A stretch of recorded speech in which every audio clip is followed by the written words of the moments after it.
Пузянчик. У меня сейчас такой уже большой живот. К сожалению, не могу показать, но можно прям котенка, вот, я его прям могу прощупать. Вот он лежит. Если так немножко надавить, он такой раз перемещается.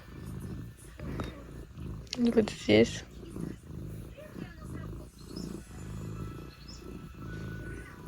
Так сильно уже пинаются. Прям реально многих, кто вот по крайним стенкам, их прям можно прощупать. Вплоть до размеров. Жалко из-за шерсти. Не могу показать, как они шевелятся. Но плюс у нее сейчас уже здесь очень сильно набухшие соски.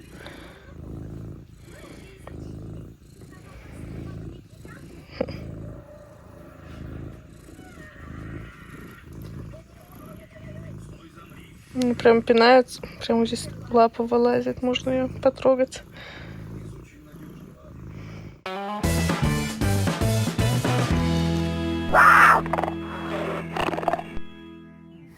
У меня, чувствую, веселая ночка собирается, потому что я как бы вижу, что кошку тужит.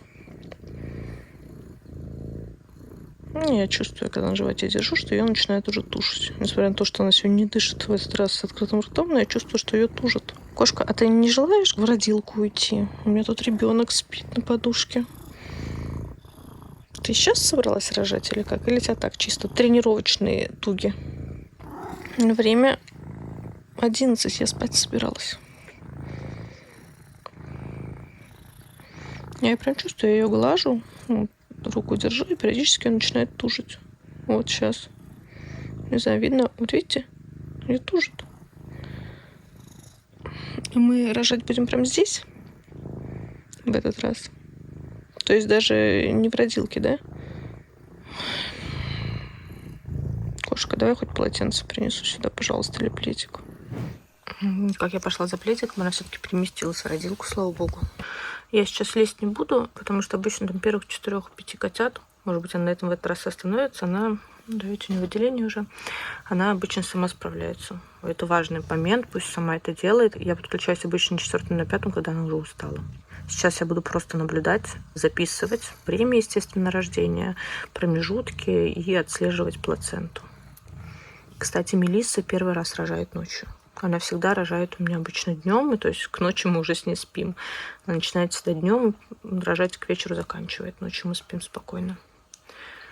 Но в этот раз время 22:57, и у нее ее тужит. И первый раз у нее начинается, обычно она ходит за день до этого, у нее схватки, она с открытым ртом, потом еще схватки на следующий день, а сейчас схваток, ну, как видите, рот у нее закрыт, она пока так не дышит, но ее тужит. Видео все равно как бы у нас будет такое больше для любителей, потому что я обычно показываю все. Вот, если что, Мелисса чаще всего рожает громко. Она во время выхода котенка по туге она может кричать. Все кошки делают это по-разному. Барби, например, ее дочка рожает абсолютно тихо, вообще ни шороха, ничего не слышно. Мелисса рожает по-другому. Но она всегда просит, чтобы я была рядом. То есть я не просто так лезу к кошке. Как видели, она вот, пока я была на кровати, она была со мной на кровати. Я пошла за пледом, чтобы забрать, постелить хотя бы на кровати. Я не собиралась ее с кровати загнать, но она перешла в родилку, слава богу. Сейчас, конечно, если я пойду на кровать, скорее всего, она опять переместится на кровать ко мне. Сейчас мне получилось подстелить под нее еще пеленки. Для чего я это делаю? А Мелисса, ну, я по животу вижу, там как бы не 3 котенка, не 4. Скорее всего, как всегда, очень много. То есть это, соответственно, очень много выделений. Во время родов я еще потом периодически, ну, просто удобнее, чтобы она была на сухом, котята были на сухом, меняю пеленки. У меня они, естественно, заранее заготовлены. Еще, конечно, там много чего заготовлено, но я не могу в видео говорить про препараты. Сейчас пока вот пеленки. Потому что, ну, во время родов обычно я заменяю ей еще их. Сейчас я не буду постоянно снимать, потому что, говорю, первых 4-5 она справляется. Я просто наблюдаю, нахожусь рядом, чтобы она никуда не ушла. Ну, чтобы ей было спокойно, что я рядом. Да. Да, сейчас все будет. Сейчас уже первый идет. Погладить? Давай.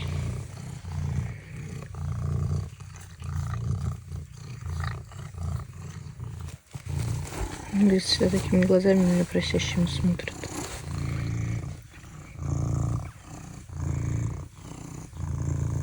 С таким доверием. Типа, ну помоги.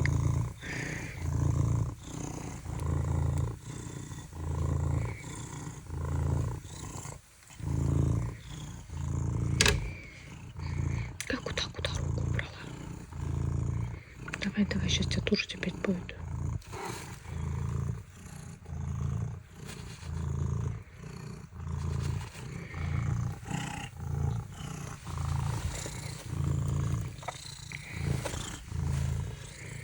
Покраснели соски еще сильнее.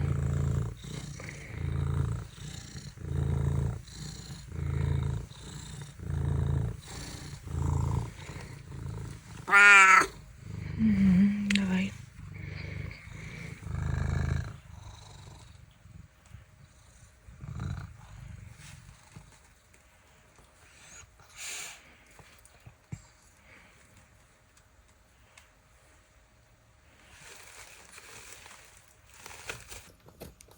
Видите, как много же выделений. Сейчас пойдет первый. Мелисса еще относится к очень чистоплотным кошкам. То есть, если вот у меня, когда Барби рожает, или там другие кошки могут оставлять таких грязненьких котят, как бы после Мелиссы всегда все вылизано. Котята, вот как раз заканчиваются, они уже все чистые, пушистые. Она за собой все убирает. Конечно, все плаценты съесть она не может, потому что их много.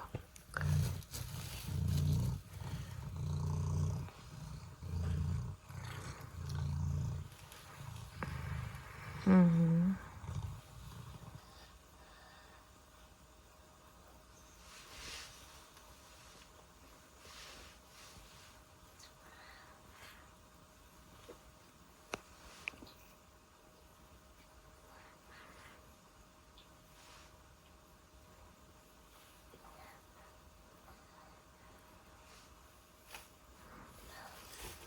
Чуть-чуть осталось пузырь виден.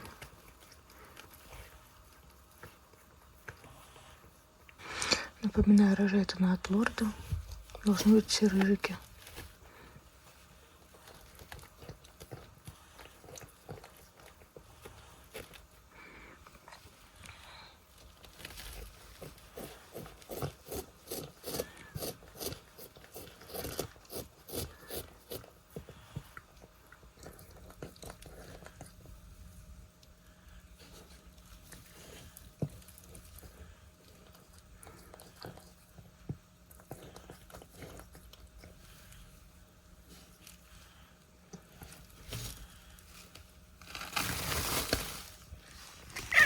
Сейчас помогу, здесь пупа идет, тяжело идет.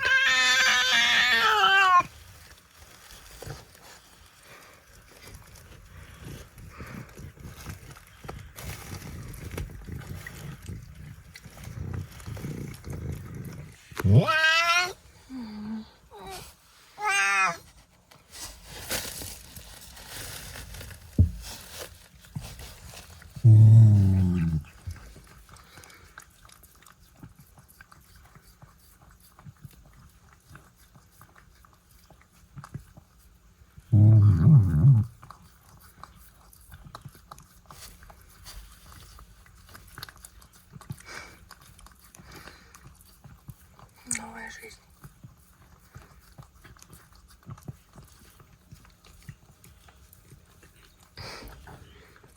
Уже пытается сиську найти. Еще полностью не вылез. Уже что-то там ищет. Молодец. Ест последний, так ругается, он пищит, он так ругается на него. Борчит что-то.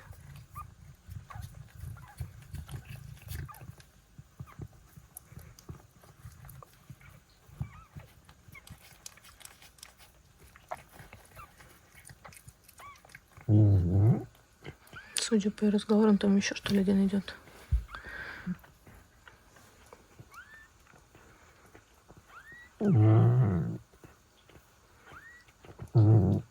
Отвечает ему. Еще один.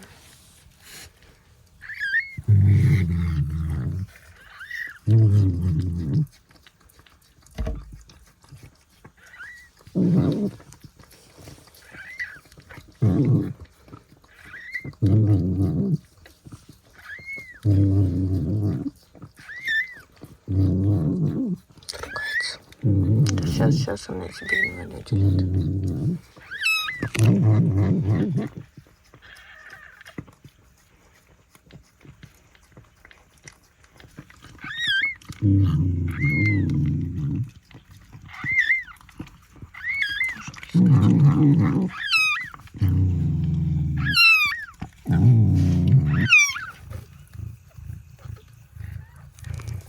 Вылезает. Это двухцветный, как лорд. Кстати, тоже одно ушко белое, второе ушко красное, как у лорда.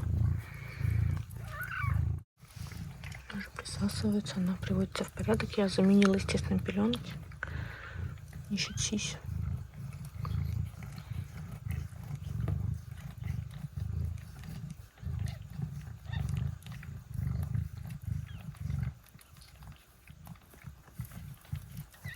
Там, видимо, еще следующий уже идет. Скоро.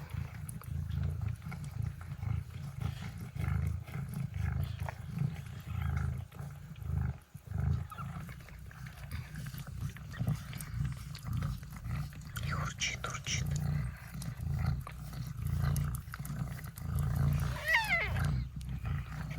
Сюда.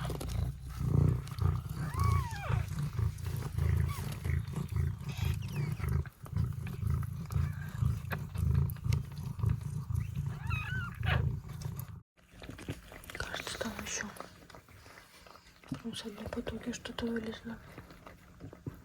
Не видно пока. Такой я первый раз видела, это не развитый.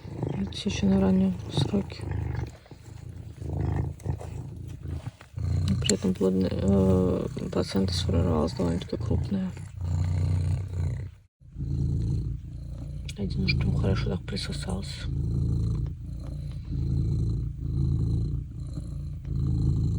Пока что ничего не продолжается. Но это... Хотя у Мелиссы обычно все прям котенок за котенком идет, но сейчас может что-то по-другому. Отдыхать, она уже поспала.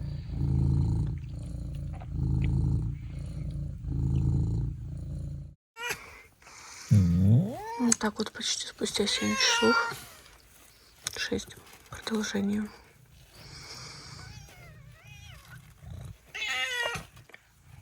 Давай, давай.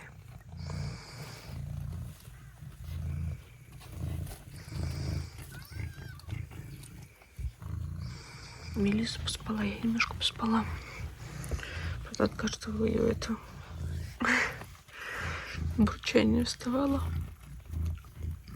Прям здесь спала. Постелила себе здесь пледик с подушкой на полу.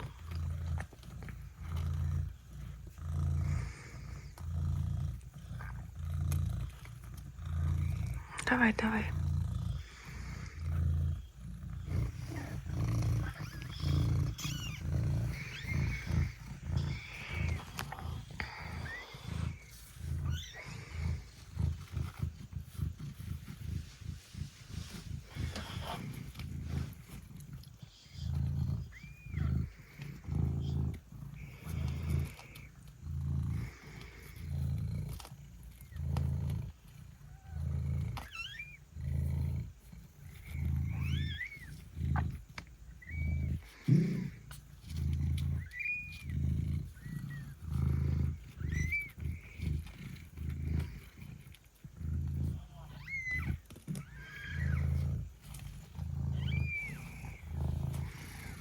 Нет еще. Почему-то в этот раз слабая роговая. Вот начала ее трогать, она опять тужиться продолжила. И так начала прикладываться.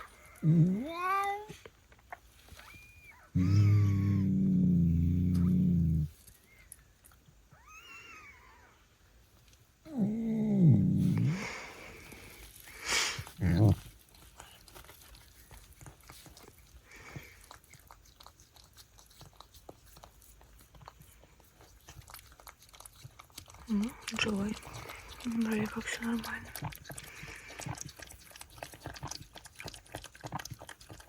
Сейчас зачем помогу, это протру ему мордочку, чтобы дышалось легче.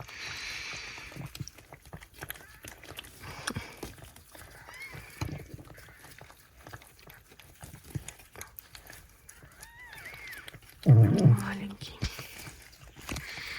Да, давай еще побольше слизь уберу тебе.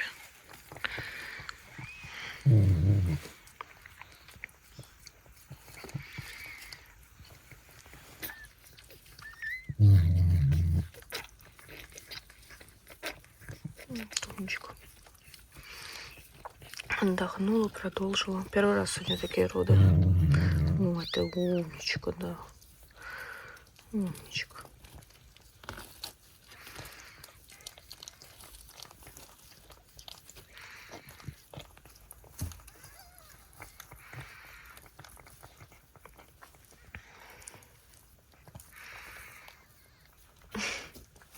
Двое там что-то болтыхаются. У меня за это время ребенок успела проснуться. В 3 часа ночи пришла, говорит: мама, а что так мало котят? Покушала и опять легла спать. Маленькие там ругаются.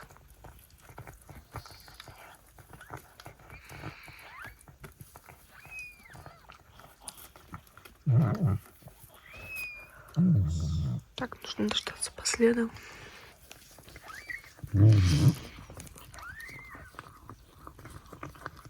Честно, еще не смотрела пол. Смотрела только пока по весу. По весу нормально все пока что. Ну, нормально родились. Мне сказала, что они очень маленькие. Видимо, я уже забыла.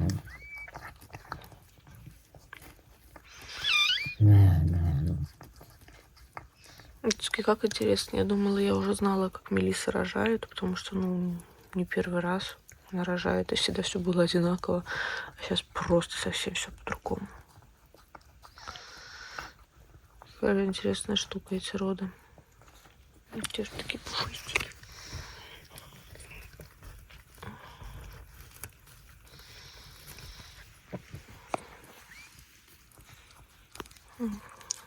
Пошел послед. Я потрогала чуть за живот, погладила, продолжила тушиться и послед. Да, странная родовая у него в этот раз. Малыш по ощущениям крупнее тех. Надо, ну, сейчас, когда он от нее отделится, я взвешу чуть попозже. Но, я уже вижу кое-что, но, к сожалению.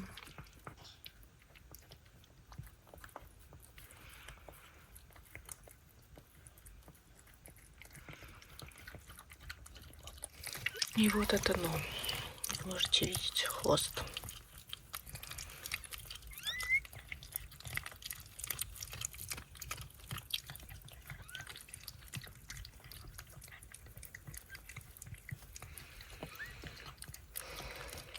Надеюсь, это единственная проблема.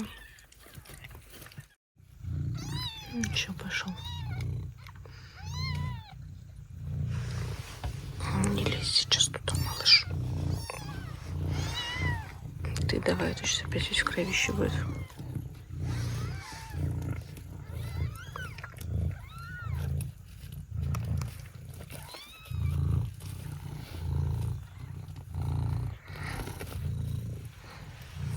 Давай. Давай.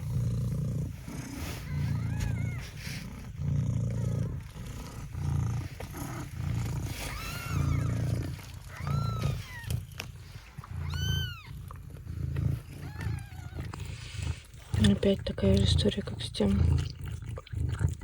Остановилось развитие. Вот так выглядит остановившееся развитие котенка. Вот прям пузырь, он в нем находится. На каком-то моменте просто развитие остановилось.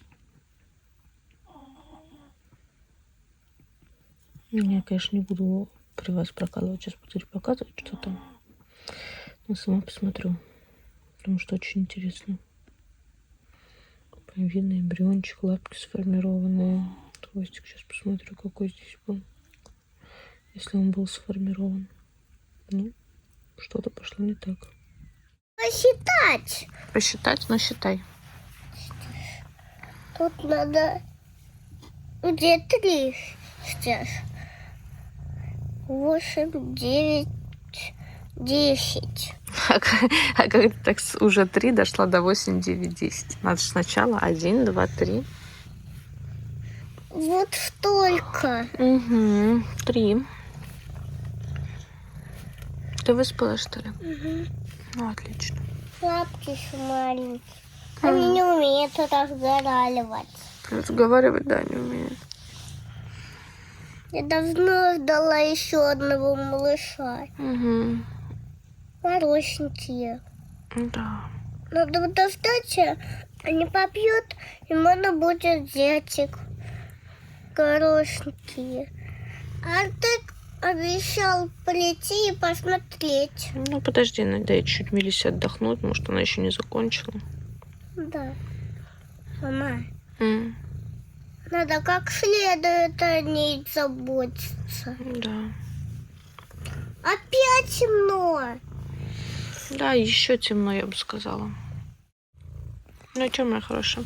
Сейчас уже сделала ей один укольчик, сейчас будет второй, потому что, родовая остановилась. Я чувствую, что, скорее всего, там что-то есть. Возможно, опять же, некоторые неразвитые. Поэтому так тяжело все идет. Ну, блин, бывает, что я могу сказать. Я очень, конечно, расстроена. И дело там не в том, что не получилось то, что я там хотела, типа котята, там все дела, как там многие думают. Страшно всегда за кошку в этих ситуациях, потому что, скорее всего, после этого придется ее тащить в клинику, смотреть по УЗИ. Страшно, что никогда нет ничего стопроцентного, то есть, понимания, из-за чего это все происходит. Ну, дальше будем сейчас смотреть, ждать. Малышечки, господи.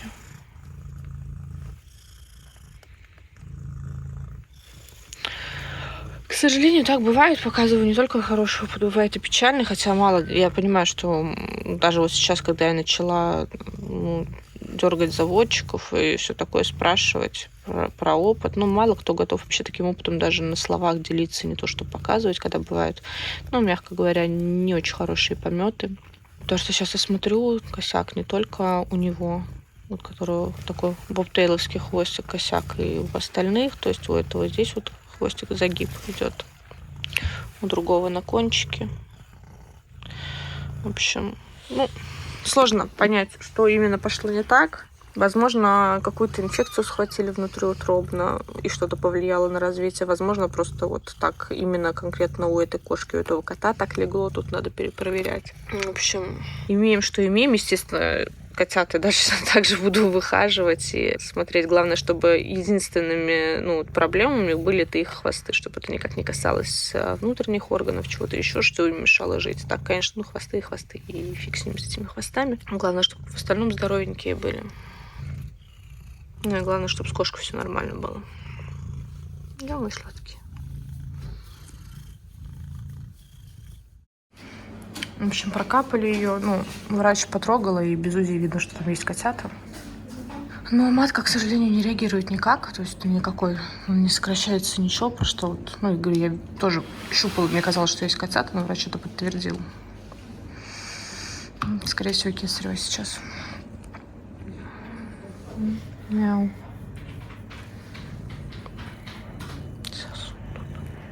Сосет, малыш старается.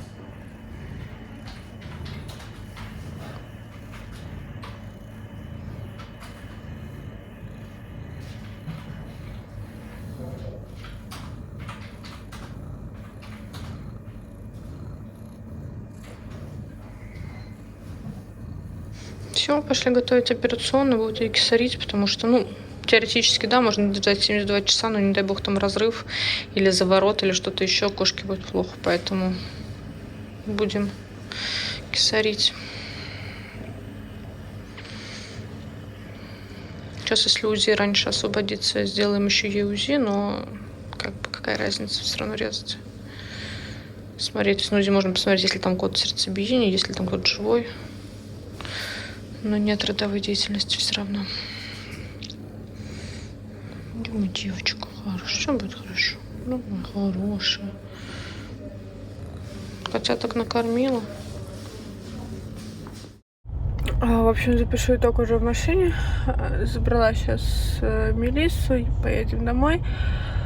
У меня состояние, конечно, так себе, потому что я больше суток не спала. Соответственно, я встаю обычно часов в 6-7 утра и всю ночь, естественно, не спала из-за родов. И вот сейчас время уже 9 вечера, я только возвращаюсь домой. Приняли решение не оставлять ей матку. Во время кесаря я попросила сразу ее удалить, потому что по тому состоянию, которое там было, у нее закрутился один рог, поэтому родовая деятельность остановилась. Но неприятное самое из этого, там был еще один котенок, который мертвый. Вот. Но у нее там в роге, в котором закрутилась, так, для общей информации, у кошки 2 рога. Вот. И беременность развивается в 2 рогах. Она иногда развивается так, что, например, может из одного рога выйти малыши, там, а в другом еще остаться, через какое-то время выйти. И суть в том, что Мелисса очень многоплодная. И врач сейчас подозревает, смотря вот эту всю ситуацию, что все это случилось, и эти хвосты, и вот это все из-за ее многоплодности. В роге было найдено еще больше, что я сказала, 6 или 7 последов, то есть, которые не развились дальше. Малыши вообще, как у нее было 2 года назад, у нее была беременность, которая дальше не развилась, то есть плодные места остались, а малышей не было. В этот раз она тоже, их очень много было, то есть, получается, если так посчитать, у нее, если бы они все развились, у нее было бы 13 или 14 малышей, а это практически нереально. И поэтому произошла такая ситуация, что, соответственно, оставались последы, развивались, какие-то были недоразвитые, портились, соответственно, это повлияло на малышей, которые родились живые, у них вот пошли такие хвосты, в общем, все это закрутилось, и я приняла решение ее кастрировать, потому что, ну, таких кошек, да, мне сказали заводчики, что когда многоплодные, им, наоборот, не дают дольше отдыхать, а чаще вяжут, чтобы они так много не рожали. Но я не готова ее чаще вязать, поэтому Мелисса теперь будет кастрирована, ну, мне как бы от этого меньше любимой она не станет. Как была членом семьи, так и останется. Поэтому она теперь больше не сможет иметь детей. Но она будет воспитывать других детей, возможно, других кошек. Так что вот такая история.